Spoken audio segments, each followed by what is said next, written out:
दोस्तों, क्या आप सभी जानते हैं कि उत्तराखंड का एक ऐसा पर्वत जिसे परियों का देश कहा जाता है। इवन गवर्नमेंट ने भी इस जगह का नाम परियों का देश रखा है। यह पर्वत उत्तराखंड के टिहरी गढ़वाल जिले में स्थित है और यह पर्वत 9 श्रृंखला में बटा हुआ है और इन 9 श्रृंखलों में 9 परियों का वास बताया जाता है। तो आइए जानते हैं इस पर्वत की रहस्यमयी कहानी। उत्तराखंड के टिहरी गढ़वाल जिले में स्थित है खैट पर्वत। इस पर्वत को परियों का देश कहा जाता है। मान्यता है कि यहाँ आज भी 9 दिव्य परियां रहती हैं।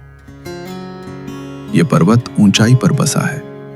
चारों तरफ घने जंगल और अजीब शांति का अनुभव होता है। यहाँ का वातावरण इतना पवित्र है कि लोग इसे देवभूमि की एक रहस्यमयी जगह मानते हैं। कहा जाता है कि यहाँ बिना किसी मानव प्रयास के प्राकृतिक रूप से लहसुन और अखरोट उगते हैं और इस पर्वत पर कई प्रकार के दुर्लभ और सुगंधित फूलों की प्रजातियां पाई जाती हैं। बहुत समय पहले की बात है। उत्तराखंड के टिहरी गढ़वाल जिले में बसे एक सुंदर राज्य में एक न्यायप्रिय और पराक्रमी राजा राज्य करता था। राजा आशा।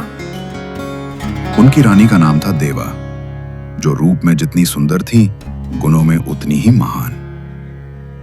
इस राजसी जोड़े को ईश्वर की विशेष कृपा प्राप्त थी। समय के साथ उनके यहाँ 9 कन्याओं ने जन्म लिया। 9 पुत्रियां, जो बचपन से ही सामान्य नहीं थी। हर एक बेटी में कोई न कोई दिव्य शक्ति थी। कोई जल को नियंत्रित कर सकती थी, कोई वनों से बात कर सकती थी, कोई भविष्य देख सकती थी। इन कन्याओं का व्यवहार भी अलौकिक था। वे हमेशा एक जैसी पोशाक पहनती, एक साथ गाती, नाचती और अक्सर पहाड़ों की चोटी की ओर निहारती, जैसे कोई उन्हें वहां से बुला रहा हो। एक रात जब वे 9 कन्याएं महल में सो रही थी, सभी को एक ही सपना आया। सपने में उन्होंने देखा कि खैट पर्वत की गहराइयों से एक दिव्य सर्प देवता सेम नागराज प्रकट हुए। उनका शरीर हजारों नील कमल जैसी आभा से दमक रहा था।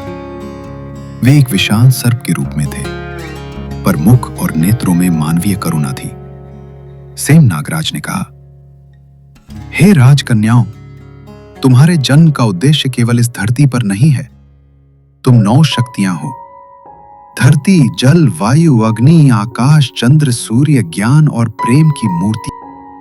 मैं तुम्हें अपने लोक में आमंत्रित करता हूं, जहां तुम मेरी 9 रानियां बनोगी। तुम्हारा स्थान अब इस दुनिया से ऊपर है।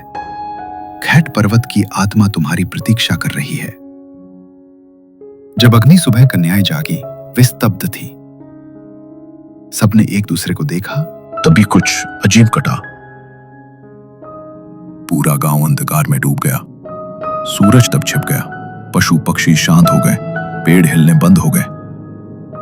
लेकिन एकमात्र स्थान जहां सूर्य की किरणें पड़ रही थी, वो था खैट पर्वत। वहां का शिखर दमक रहा था, जैसे किसी अलौकिक अग्नि से जल रहा हो। गांव वालों ने यह चमत्कार देखा और फिर 9 कन्याओं ने बिना कुछ कहे पुनः पर्वत की ओर चलना प्रारंभ किया। इस बार जब वे खैट पर्वत की चोटी पर पहुंची, वहां एक विशाल सुनहरा फन उन्हें दिखाई दिया। यह स्वयं सेम नागराज का अवतार था। नागराज बोले, तुम्हारी परीक्षा अब पूरी हुई। अब मैं तुम्हें अपने लोक ले चलूंगा, पर यह संसार तुम्हें खोजेगा, तुम्हारी कथा कहेगा और तुम्हें परियां कहकर पुकारेगा। और तभी तेज प्रकाश फैला। कहा जाता है वे 9 कन्याएं उस प्रकाश में लीन होकर परी बन गईं। आज भी जिंदा है वो रहस्य। इसी गांव में एक सीधा साधा मेहनती लड़का रहता था, जीतू बगड़वाल। वो एक किसान का बेटा था और खेती बाड़ी में ही उसका जीवन गुजरता था। एक साल की बात है, जब खेतों में बीज बोने का समय आया तो जीतू गांव के पंडित जी के पास गया और बोला, पंडित जी, कृपया बताइए, इस बार खेत की बुआई के लिए शुभ दिन कब है? पंडित जी ने पंचांग देखा, माथा सिकोड़ते हुए बोले, इस बार तेरे लिए कोई दिन शुभ नहीं है। जीतू हैरान हो गया। पंडित जी ने धीरे से एक उपाय बताया, अगर तू अपने खेत की बुआई अपनी सगी बहन के हाथों करवाए तो वो दिन शुभ बन जाएगा। पर जीतू की बहन की तो शादी हो चुकी थी। वो दूर के गांव में अपने ससुराल में रहती थी, लेकिन जीतू को अपनी खेती भी करनी थी और बहन से प्रेम भी बहुत था। वो बिना देर किए अपनी बांसुरी लेकर खेत पर्वत की ओर होते हुए अपनी बहन को लाने के लिए निकल पड़ा। रास्ता कठिन और पहाड़ी था। दोपहर तक चलते चलते वो थक गया और एक पुराने पीपल के पेड़ के नीचे सुस्ताने लगा। वहीं बैठकर उसने अपनी बांसुरी निकाली और मधुर सुरों में बजाने लगा। कुछ ही पल बीते थे कि आसमान में हल्का सा धुंधलका छा गया और तभी जीतू ने देखा कि सामने से 9 सुंदर परियां धीरे धीरे उतर रही हैं।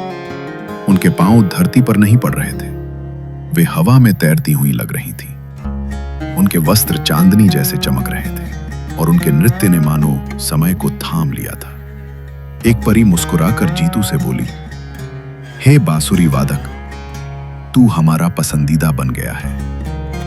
चल, अब हमारे साथ चल परियों के देश में।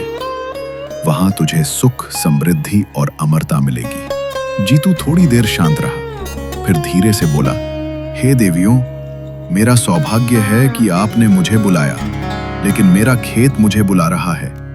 मेरी धरती मुझे पुकार रही है। क्या आप मुझे कुछ दिन की मोहलत दे? मैं अपनी बुआई पूरी कर लूं, फिर आपके साथ चलूंगा बिना किसी हिचकिचाहट के।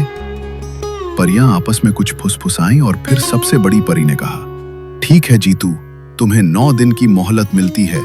9 दिन बाद जब चांद पूर्णमासी को पूर्ण होगा, हम फिर आएंगी। अगर तू तब तक नहीं आया तो फिर हमारे द्वार तुम्हारे लिए सदा के लिए बंद हो जाएंगे। ये कहकर वे परियां जैसे आई थी वैसे ही आकाश में विलीन हो गई। जीतू वहां से उठ खड़ा हुआ, अपनी बहन को ले आया, बुआई पूरी करवाई और समय पर खेतों में जीवन का बीज बो दिया। 9 दिन बाद कहते हैं जीतू फिर उसी पीपल के नीचे गया था और उसके बाद उसे किसी ने नहीं देखा। आज भी खेत पर्वत पर कभी कभी बांसुरी की मधुर धुन सुनाई देती है, जैसे जीतू अब भी वहां परियों के देश में कहीं बसा हो। उत्तराखंड की लोक मान्यताओं और लोगों की आस्था के अनुसार जीतू बगड़वाल आज भी अपने परिवार और गांव वालों की सहायता करते हैं। ये विश्वास क्यों और कैसे बना? जीतू बगड़वाल को अब लोक देवता माना जाता है। उत्तराखंड के कई गांवों में उनकी पूजा की जाती है, विशेषकर पिथौरागढ़, बगड़, एस्कोट और डीडी हाट क्षेत्रों में।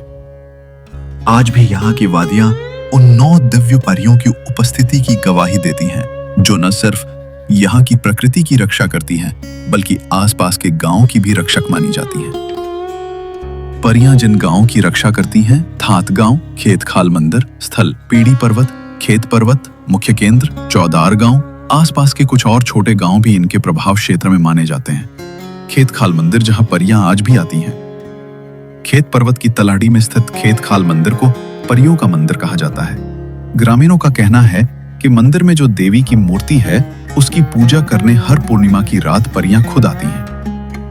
मंदिर के पास रहने वाले कई लोगों ने रात के समय चूड़ियों की खनक और पायलों की आवाजें सुनी हैं। कुछ ने धुंधली सी चमकदार आकृतियां मंदिर के चारों ओर मंडराते देखी हैं। हर साल जून में लगने वाला मेला, हर साल जून महीने में खेत खाल मंदिर पर भव्य मेला लगता है। इसमें दूर दूर से पर्यटक, श्रद्धालु और स्थानीय लोग इकट्ठा होते हैं। लेकिन इस मेले में शामिल होने वाले हर इंसान को कुछ खास नियमों का पालन करना जरूरी होता है। नियम जिनका उल्लंघन नहीं होना चाहिए। कोई भी शोर या हल्ला नहीं कर सकता, क्योंकि कहा जाता है परियों को यह बहुत बुरा लगता है। गाना बजाना, विशेषकर बांसुरी या मधुर धुनें वर्जित हैं। परियां धुनों की ओर आकर्षित हो जाती हैं और फिर जिस पर मोहित होती हैं, उसे अपने साथ परिलोक ले जाती हैं। चटक रंगों के कपड़े और तेज इत्र या सुगंध वाली चीजें नहीं पहननी चाहिए, क्योंकि ये चीजें परियों को आकर्षित करती हैं और उनकी शांति भंग करती हैं। आज भी लोग मानते हैं परियां अब भी खेत पर्वत के आसपास रहती हैं। वे इन गांवों की रक्षा करती हैं